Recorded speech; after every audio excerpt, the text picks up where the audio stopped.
এই যে আড়া মাহাইতাছে মনে করুন শক্তি খাড়াইয়া, এটা কি এর নিকে জানুন? আজকে বানাম হইল খুরমা।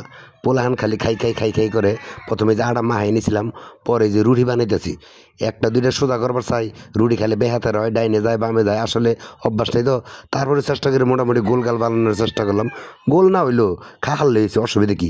এই দেখুন এটা টিনের এটা টুকরা দিয়া মনে করুন যে লম্বা লম্বা করে কাইটে নিতেছি, কাইটে নিয়ে হেরা তারপরে এটার আবার টুকরা টুকরা টুকরা টুকরা করবো।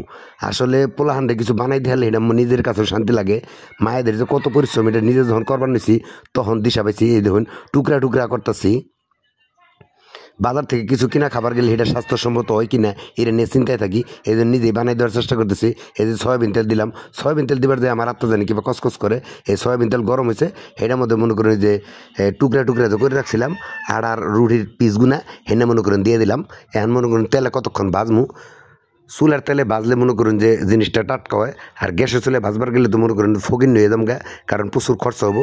এই চুলার মধ্যে যখন বাজি খড়ি দিয়া তখন জিনিসটা টাটকা হয়। এই যে ধরুন বাঁচতাছি কি সুন্দর বল করতেছে, এই ধরুন আবার মাঝে মাঝে নাইরে সার দেন লাগে, উনি বই থাকার লাগে, কারণ ডাইনে বামে কোন দিকে যাবেন কিবা না কিবা এই ধরুন মোটামুটি যখন লালচে কালার ধারণ করছে তখন আমরা একটা চামিজের মধ্যে নিয়ে, একটা সেন্দা সেন্দালা চামিজের মধ্যে নিয়ে তেল যখন জয়রা জায়গা তখন এই যে একটা বাড়ির মধ্যে নিয়ে নিয়ে জমাইতেছি। মনে করুন এই লালচে কালার ধারণ করে রাখবেন, তো যদি আপনি ওই জায়গার থেকে সরুন তাহলে যে কোনো সময় একটা দুর্ঘটনা হয়ে যায়। হারে বেশি যখন বাজা হয়ে যাবো তখন আবার খাইতে মজা লাগবো না। এই জন্য আপনারা সবসময় চুলার পাড়াই বই থাকা নেবো, আর খেয়াল রাখা নেবো কোন সময় একটু লাল লাল কালার ধারণ করেন।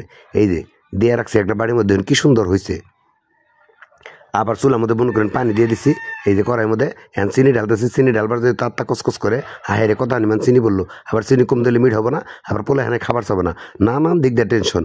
এই দেখুন চিনির অন্য বই এরিছি, কোন সব আবার পানি হুকাই যাবো গা, নানান চিন্তা ভাবনা। আসলে একটা কাম করবার গেলে কত যে জামালা হেডে আর কয়ে সালো। এই দেখুন ইয়াল্লা বলক পাঠাচ্ছে, বিনাশ করছে রে। এই বলকের মধ্যে মনে করেন হাতটা ঢুকাই দিলে বোঝা যাবো যে কী থাকে। ওই দেখুন লালচে কালার যে ধারণ করছাল আর টুকরাগুলো হেনে মনে করেন দিয়ে দিলাম চিনির মধ্যে। এখন এটার কয় চিনি দিয়ে পাশায় আমি ভাজা কাটা দিয়ে মনে করেন ডাইনে বামে উপরে নিচে করে দিতেছি। এই চিনি যখন মোটামুটি জাল হইয়া এই আর টুকরাগুলোর মধ্যে ধরে যাবো গা, তখনই দেখুন একটা কালার ধারণ করবে। দেখুন এই যে এটা হলো খুরমা। আপনারা দোকান থেকে যে কিনা খান এই খুরমার মতো হয়তো বা কালারটা ওইরকম স্বাদ হয় নাই, কারণ আমরা তো কোনো মেডিসিন দিই নাই, কিন্তু এটা খাইতে মজা লাগবো। মোটামুটি আমরা তো বাড়িতে বানাইয়া খাই, পোলাহান্ডেও খিলাই। আপনারা এই যে রেসিপিগুলো দেখলেন, এবার পোলাহান যদি খুরমা খাবার চাই তাহলে বাড়িতে বানাই দেবেন। এই দেখুন কি সুন্দর একটা কালার, উপরে চিনি ছিঁড়ে দিলে কিন্তু এরকম হবো না। এই চিনি পাশাইয়া বগেরে দিলে মনে করেন যে এটা করার মধ্যে আবার নাইগে দিচ্ছে। আরে কত দিক দিয়ে যে ঝামেলা গো। এই দেখুন কি সুন্দর কালার, দেখে আমার খাবার মন চাইতেছে না। যারা বানাবেন এই রেসিপি দেখে দেখে দেখে দেখে বাড়িতে বানাবেন, পোলাহান্ডে বানাই দিবেন। আসলে আমার একটু মনে খ্যাম জ্বালাইতেছে না, কি কোন?